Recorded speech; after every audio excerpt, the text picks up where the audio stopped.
नमस्कार प्यारे बच्चों। हमने पीछे जो क्वेश्चन पढ़ा था उसमें डाक की व्यवस्था के बारे में पढ़ा था और उसके बाद डाक का किसी भी ऑफिस के लिए क्या महत्व है।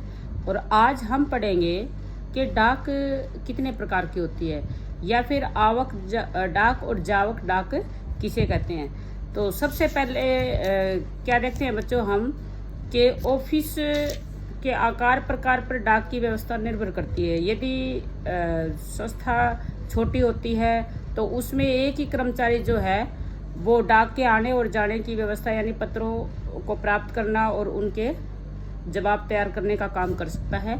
लेकिन बच्चों यदि संस्थाएं बहुत बड़ी बड़ी होती है तो उनमें क्या होता है, अलग से डाक विभाग स्थापित किया जाता है और डाक जितनी भी बाहर से आती है या संस्था से बाहर जाती है उनकी व्यवस्था डाक विभाग के द्वारा की जाती है। सबसे पहले बच्चों हम पढ़ेंगे कि आवक डाक की व्यवस्था कैसे की जाती है, यानी किसी भी संस्था में बाहर से जो पत्र आते हैं उनकी व्यवस्था कैसे करते हैं। सबसे पहले क्या करते हैं बच्चों, पत्र प्राप्त करते हैं।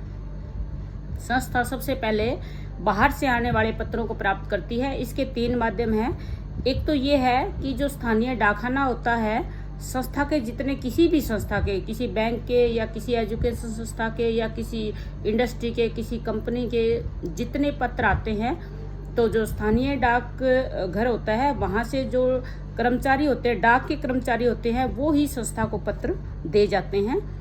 दूसरी बात ये होती है बच्चों की संस्था बहुत बड़ी होती है तो वो क्या करती है कि स्थानीय जो डाक घर होता है उसमें अपनी संस्था का बैग या पोस्ट बॉक्स रखवा देती है और उस संस्था से संबंधित जितने भी पत्र होते हैं डाक विभाग द्वारा उन पत्रों को उस बैग में या पोस्ट बॉक्स में डाल दिया जाता है और संस्था अपने कर्मचारियों को दिन में 1 या 2 बार भेजकर उस बॉक्स या बैग को मंगवा लेती है।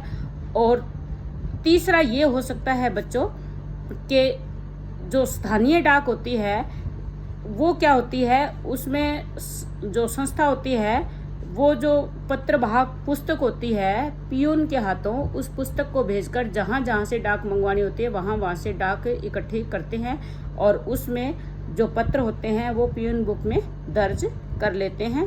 और इसमें क्या है, संस्था का जो जिम्मेवार व्यक्ति होता है वो उस पर साइन करके पत्रों को प्राप्त कर लेता है। उसके बाद है पत्र प्राप्त हो गए, उसके बाद क्या करते हैं, पत्रों की छटाई करते हैं। तो पत्र 3 प्रकार के हो सकते हैं बच्चों। एक तो ऐसे हो सकता है कि जो जैसे उसी संस्था से संबंधित पत्र हो सकता है या उसका जो अधिकारी होता है उसके नाम से पत्र हो सकता है या संस्था में जो कोई भी कर्मचारी है उसका पत्र हो सकता है। तो जो संस्था का पत्र होता है वो डिपार्टमेंट में ही खोल लिया जाता है और उसमें देखा जाता है कि डाक कहाँ से आई है। उसके बाद यदि किसी अधिकारी के नाम से कोई गोपनीय पत्र होता है तो उस अधिकारी तक पत्र को पहुंचा दिया जाता है। और यदि उस संस्था में काम करने वाले कर्मचारियों के नाम से कोई पत्र आते हैं, व्यक्तिगत पत्र आते हैं, तो उस कर्मचारी तक पत्रों को पहुंचा दिया जाता है। और इसके बाद क्या करते हैं बच्चों, लिफाफा खोलना, यानी जो पत्र संस्था के लिए आते हैं तो उसमें क्या होता है कि उसमें लिफाफों को खोला जाता है। लिफाफों को खोलते समय बच्चों बहुत सावधानी रखनी पड़ती है क्योंकि कुछ जो लिफाफे होते हैं उसके अंदर ड्राफ्ट हो सकते हैं या चेक आदि हो सकता है कि वो फट ना जाए, इसलिए उसको विशेष प्रकार से खोला जाता है। उसके बाद हर संस्था के कार्यालय में बच्चों एक रजिस्टर लगाया जाता है जिसको डायरी रजिस्टर कह सकते हैं।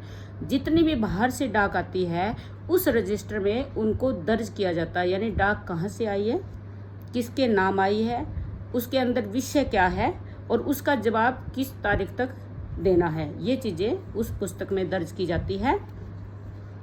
और उसके बाद क्या किया जाता है, उसके बाद दर्ज करने के बाद बाकी जो पत्र का जवाब देना है या किस कर्मचारी को देना है या किस अधिकारी के पास, कर्मचारी के पास उस डाक को पहुंचा जाना है तो वहाँ पे पहुंचा दिया जाता है। और उसके बाद क्या करते हैं, यानी डाक बांटना, ये मैं आपको बता चुकी हूँ कि उस पत्र को रजिस्टर में दर्ज करने के बाद, जिसको डायरी रजिस्टर बोला जा सकता है, उसमें दर्ज करने के बाद बच्चों जिस भी अधिकारी कर्मचारी के पास या जिस डिपार्टमेंट के पास, संस्थाएं यदि बहुत बड़ी हो तो अलग अलग डिपार्टमेंट के जो पत्र आते हैं वो सबसे पहले जो मेन जो डाक व्यवस्था को संभालती है उस विभाग में जाता है। वो फिर जिस विभाग से संबंधित पत्र होता है उस विभाग में उसको उस पत्र का जवाब देने के लिए वहाँ पे पहुँचा दिया जाता है।